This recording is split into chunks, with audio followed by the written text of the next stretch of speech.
عرض سلام و ارادت و اخلاص دارم خدمت همه حضار محترم. ما فقط برای عرض سلام و ارادت اومده بودیم، منتها اون شور و هیجان و اخلاص و خاصیت این جمع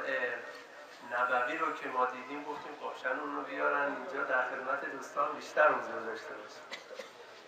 सबसे पहले तो आप सबकी खिदमत में खलूस भरा सलाम अर्ज है। और मैं तो एक हाजिरी की नीयत से ही आया था, लेकिन आपका इंतहाई शौक़ व जज्बा और इखलास देख के मैं मजबूर हूँ कि कुछ देर और इंशाअल्लाह आपके साथ बैठूँ और इस महफिल को अटेंड करूँ। تبریک میگیم میلاد مبارک حضرت ختمی مرتبت و حضرت امام جعفر صادق علیه السلام رو که این ایام مبارکی هستش و البته در شام ولادت این دو بزرگوار ما از قرآن مجید اگر بخوایم کمک بگیریم، کما اینکه البته دوستان همه مستحضر هستند، علمای بزرگ راهنمایی‌های خوبی کردند و میکنند و اینکه قرآن پیامبر اکرم رو با صفاتی معرفی کردند که اون صفات برای ما راهنما هستش و اگر بخوایم از اون آیه کریمه‌ای که می‌فرماید ولکم فی رسول الله اسوة حسنه استفاده بکنیم، از خود قرآن که ما هدایت بگیریم و بخواهیم خصوصیات نبی مکرم اسلام رو بگیریم، خصوصیاتی رو معرفی کردن که از جمله رحمت للعالمینی پیامبر اکرم هستش که برای همه جهانیان، نه تنها برای یک فرقه از مسلمان ها، نه تنها برای حتی کل مسلمان ها، بلکه برای جهانیان و عالم امکان، دو عالم امکان رو رحمتشون در بر خواهد گرفت. इसी मुनासबत से अयाम विलादत बासआदत रसूल अकरम सल्लल्लाहु अलैहि वसल्लम और हज़रत इमाम जाफ़र सादिक़ अलैहिस्सलाम की मुनासबत से भी मैं मुबारकबाद पेश करता हूँ। और कुरान करीम में जो हज़ूर अकरम सल्लल्लाहु अलैहि वसल्लम के बारे में जो साफ बयान किए गए हैं, अगरचे आप मुझसे बेहतर जानते हैं और उलमाए किराम भी तशरीफ़ फरमा हैं, कुरान पाक जो रहनुमाई करता है इस बारे में, एक आयत की तरफ इशारा फरमाया कि कुरान में इरशाद होता है कि हमने नबी करीम सल्लल्लाहु अलैहि वसल्लम की ज़ात बाबरकत को उसवा हसना करार दिया है। और एक और खुसूसियत बयान की गई है, वो रहमतुल लिल आलमीन की खुसूसियत है। और रहमतुल लिल आलमीन किसी एक मखसूस इलाके या एक जगह के लिए नहीं है, बल्कि तमाम आलम इंसान और तमाम आलमीन के लिए वो रहमत करार दिया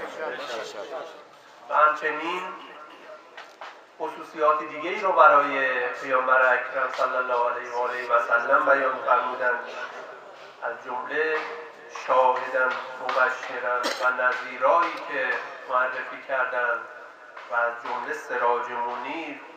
رؤوف و رحیم نسبت به مؤمنین. اینها خصوصیاتی هستش که تک تک این خصوصیات رو ما اگر توی جامعه خودمون بخوایم رواج بدیم، جامعه شاد، جامعه با نشاط، جامعه پیشرو، جامعه حرکت افزا و جامعه بلند مرتبه خواهد داشت، کما اینکه ما در یک دوره از زمان که دوران عصر نبوی بودش، یک تمدن بزرگ اسلامی با همین حرکت ها ایجاد کردن. بنابراین ما اگر قرار هستش مسلمانی خودمون را اثبات کنیم، همون کافی هستش که از روحیات نبی مکرم اسلام استفاده بکنیم و یک جامعه تمدن سازی را به جامعه جهانی معرفی بکنیم. कुरान करीम में जो दीगर औसाफ पैगंबर अकरम सल्लल्लाहु अलैहि वसल्लम के बयान किए गए हैं वो शाहिदम व मुबश्शिरम व नज़ीरा और सराजुल मुनीरा, इस तरह के औसाफ बयान किए गए हैं। और हम सब अगर इनफरादी तौर पर इन तमाम औसाफ से दर्स लेते हुए अपनी अमली ज़िंदगी में इनको नाफिज करने की कोशिश करें तो वह हमारा माशरा एक बुलंद माशरा, एक मुतहर्रिक माशरा, एक कामयाब माशरे की शक्ल इख्तियार कर सकता है। जैसा कि रसूल अकरम सल्लल्लाहु अलैहि वसल्लम के हयात मुबारका में इन औसाफ से दर्स लेकर लोगों ने रसूल अकरम सल्लल्लाहु अलैहि वसल्लम की रहनुमाई सरदस्ती में एक बड़ा इनकलाब और एक बड़े माशरे के अंदर एक बड़ी तब्दीली पैदा की। و برای اثبات همین کلام هم کافیه که ما به باز یکی از آیات کریمه قرآن اشاره بکنیم که می‌فرماید اعوذ بالله من الشیطان الرجیم. البته این بخش مربوط به مستقیما خود ما هستش. حالا اون بخشایی که پیامبر اکرم رو معرفی کردن، اولیای کرام رو معرفی کردن، رفتارهای خوب رو معرفی کردن، این بخش وظیفه ما رو معرفی کرده که چه کار باید بکنیم و نتیجه این کار اگر انجام بشه چه خواهد شد. و می‌فرماید اعوذ بالله من الشیطان الرجیم والذین آمنوا و عملوا الصالحات و آمنوا بما نزل علی محمد صلی الله علیه و سلم و هو الحق من ربهم کفر عنهم سیئاتهم و اصلح بالهم. اصلح بالهم رو ما همین چیزی هستش که ما میگیم یک جامعه محرک، یک جامعه پیشرو و یک جامعه شاد و بانشاد و یک جامعه‌ای که از زندگی خودش راضی خواهد شد. بنابراین اگر ما ایمان درونی خودمون رو با راهنمایی بزرگان اسلام تقویت میکنیم که الحمدلله تقویت کردیم و عمل الصالحات این طرف قضیه رو هم توجه داشته باشیم که عمل صالح رو به یک کمک به یک فقیر در نظر نگیریم. تنها عمل صالح از تفکر شبانه شروع میشه تا حرکت‌های با اراده قوی در طول قرن و روز و سال که بتونیم اون وظایفی که برای امت اسلامی تعریف شده رو انجام بدیم و اون اصلح بالهم انشاءالله بهش برسیم. एक कुरान पाक की